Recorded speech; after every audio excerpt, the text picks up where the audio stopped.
आज मैं आपको बहुत ही आसान तरीके से प्लाजो बनाना सिखा रही हूँ, जिसमें मिस्टेक का कोई डर ही नहीं रहेगा। ना प्लाजो के आसन में खिंचाव आएगा और ना प्लाजो नीचे से टंगेगा। इसमें कोई भी प्रॉब्लम नहीं आएगी। चलिए, इसे बनाने के लिए हमने लिया है 1.5 मीटर कपड़ा। अब हम इस कपड़े को फैला लेते हैं। तो इस कपड़े को हमने 4 लेयर में रख दिया है। ठीक है, खुली वाली साइड रहेगी इसकी बाहर की साइड को और बंद वाली साइड रहेगी अपनी साइड। ठीक है, इस तरह से आपको कपड़े को सेट करना है। और यहाँ पर लगा देते हैं हम कुछ पिन, जिससे कपड़ा हिलेगा नहीं।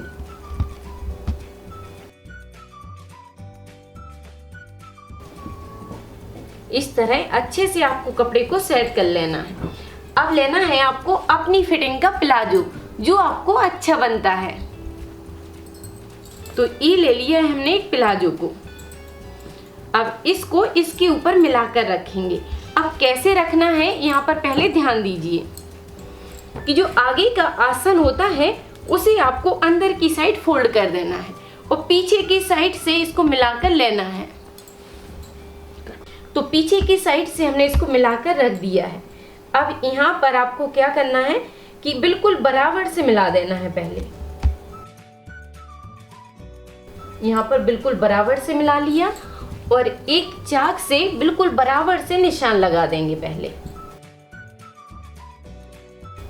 ये मिल गई है आपको लंबाई। अब यहाँ पर कपड़ा फोल्ड करने के लिए हमें मार्जिन ले लेना है। तो 1 से 1.5 इंच का आप नीचे की साइड मार्जिन बढ़ा लीजिए इस तरह से। ये हो गई है इसकी लंबाई पूरी। उसके बाद आपको ध्यान यहाँ पर देना है कि इस निशान को पहले सीधा कर देंगे इस तरह से। अब यहाँ पर आसन की गोलाई में ध्यान दीजिए कि इस निशान से आपको पहले बराबर से निशान लगा लेना है इस तरह। ठीक है, ये हो गया बराबर से। अब इसके आधा इंच ऊपर की साइड निशान लीजिए इस तरह। अब यहाँ पर हम क्या करेंगे कि इस प्लाजो को उठाकर यहाँ पर सेट कर देंगे इस तरह से। तो आसन की साइड आपको ध्यान से समझना है कि पहले निशान आपको बराबर से लेना है, उसके बाद आधा इंच ऊपर की साइड निशान लेना है। अब इस निशान को आपको सीधा ले जाना है इस तरह। पहले गोलाई दी और फिर इसको बस इस तरह मिला दिया। ये हो गया सीधा। यहाँ से बस कर्व इस तरह आपको ले जाना है और इसी निशान से बस मिला देना है। ये हो गया सीधा आसन। ठीक है, इसमें बस आपको इतना ही ध्यान देना है कि आसन में थोड़ा सा कर्व ले जाना है और इससे आधा इंच ऊपर ले जाना है। ठीक है, अब यहाँ पर ध्यान दीजिए कि इलास्टिक में आपको कैसे मार्जिन निकालना है। तो इसकी बराबर से हमने ऊपर की साइड इलास्टिक को रख दिया है। ठीक है, ये हो गया पहले इसकी बराबर से निशान। जैसा ही रखा हुआ है बस वैसे ही आपको निशान ले जाना है। अब यहाँ पर पहले इलास्टिक के बराबर से निशान ले लीजिए और फिर आपको आधा इंच ऊपर की साइड मार्जिन बढ़ा लेना है इस तरह से। बिल्कुल परफेक्ट आपको लंबाई मिल जाएगी। ठीक है, और इलास्टिक कैसे निकालना है यहाँ पर ध्यान दीजिए। इसको 4 लेयर में कर लीजिए इलास्टिक को। डबल हुई, फिर इसको 3 बार किया और फिर ये 4 लेयर में हो गई है। इस तरह से बराबर से इलास्टिक को आपको निकाल लेना है। और यहाँ पर इलास्टिक में आपको मार्जिन नहीं लेना है, क्योंकि इलास्टिक जब आप डालेंगे तो ये बढ़ जाती है। ये मिल गई है इलास्टिक। अब बस हमें यहाँ पर मार्जिन इसमें बढ़ाना है और सेम निशान पर इसकी कटिंग कर लेना है। तो यहाँ पर बस इस तरह से आपको मार्जिन बढ़ाकर ले लेना है। अब बस हमें इसी निशान पर इसकी कटिंग करना है।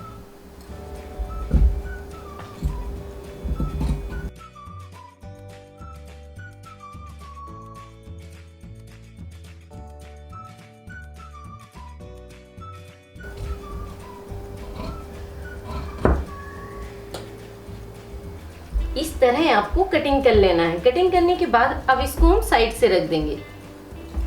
अब यहाँ पर आपको पिन हटाना है और 2 पार्ट पकड़कर इसे खोल लेना है।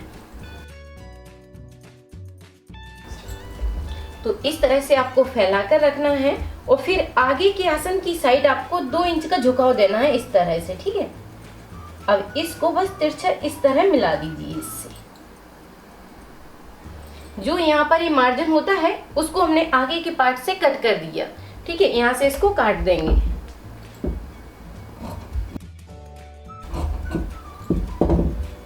एक इंच का मार्जिन हमें यहाँ से काट कर निकाल देना है।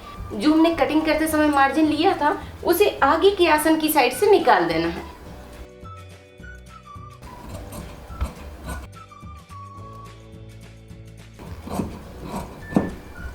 तो आगे के आसन की सेटिंग करने के बाद अब आपको क्या करना है, बस आधा इंच के हिसाब से आसन में सिलाई डाल देना है।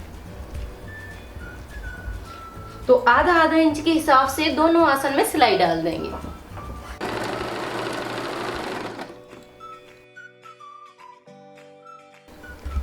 तो इस तरह आपको दोनों आसन में सिलाई डाल देना है। उसके बाद बस बीच से पकड़कर इस तरह रख लीजिए। तो दोनों आसन को आपको बीच सेंटर में मिला लेना है और यहाँ पर एक पिन लगा लेना है। इस तरह पिन लगाने के बाद बस आधा इंच के हिसाब से इसमें सिलाई घुमा दीजिए। आधा इंच को कपड़े को बस दबाते हुए आपको सिलाई ले जाना है और पूरे में सिलाई डालकर इसे कंप्लीट करना है।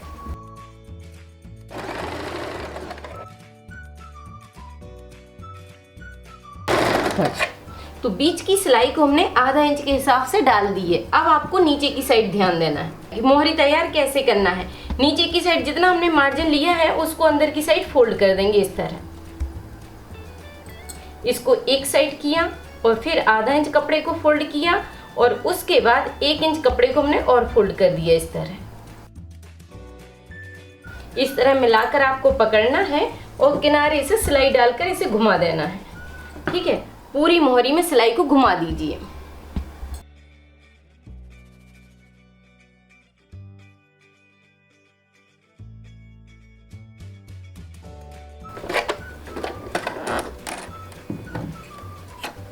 इस तरह से आपको मोहरी बनाकर तैयार करना है। दोनों मोहरी को हमने तैयार कर दिया है। अब आपको ध्यान देना है ऊपर की साइड। अब हम यहाँ पर बेल्ट बनाएंगे। ठीक है, तो यहाँ पर आपको क्या करना है, पहले आधा इंच कपड़े को फोल्ड करना है और फिर इलास्टिक के बराबर से यहाँ पर फोल्ड कर दीजिए। ठीक है, इस तरह से आपको इलास्टिक के बराबर से कपड़े को फोल्ड करना है। अब बस आपको क्या करना है, किनारे से सिलाई डालते हुए पूरे कपड़े को घुमाना है और यहाँ पर गैप छोड़ देना है। ठीक है, जहाँ से इलास्टिक डाली जाएगी।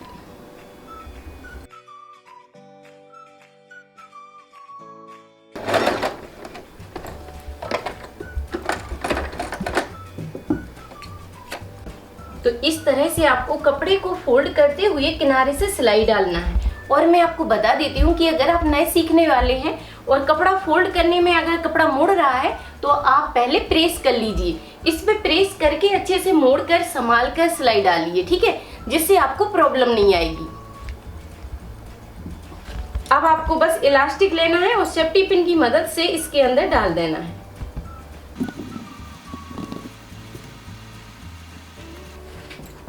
तरह से आपको इलास्टिक डालना है और सेफ्टी पिन को निकाल कर फिर इसके ऊपर से आपको अच्छी स्ट्रॉन्ग सिलाई डाल देना है। ठीक है, इस तरह इलास्टिक को मिलाकर पकड़िए और इसमें 2-3 सिलाई अच्छी स्ट्रॉन्ग डाल दीजिए। उसके बाद आपको इलास्टिक को अंदर कर देना है और जो गैप यहाँ पर खुला है उसे बंद कर देना है। और फिर उसके बाद आपको इलास्टिक खींचते हुए एक ऊपर से सिलाई डाल देना है। ठीक है, आप चाहें तो इसमें 2 सिलाई डाल सकते हैं और 1 सिलाई डालना चाहते हैं तो 1 सिलाई डाल दीजिए।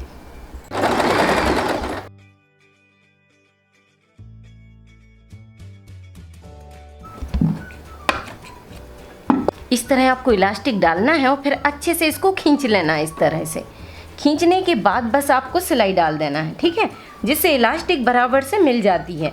अब यहाँ पर ध्यान दीजिए कि सुई आपको नीचे की साइड फंसाना है और फिर इलास्टिक को खींचना है इस तरह।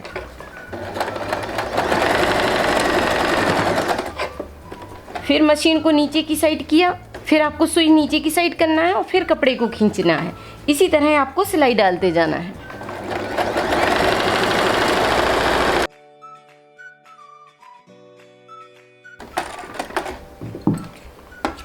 तो इस तरह आप किसी भी साइज का प्लाजो बड़ी आसानी से बनाकर तैयार कर सकते हैं। अब आप बनाइए, ट्राई कीजिए और वीडियो पर लाइक कमेंट करके मुझे ज़रूर बताइए कि वीडियो आपको कैसी लगी और नेक्स्ट आप क्या सीखना चाहते हैं। थैंक यू, धन्यवाद।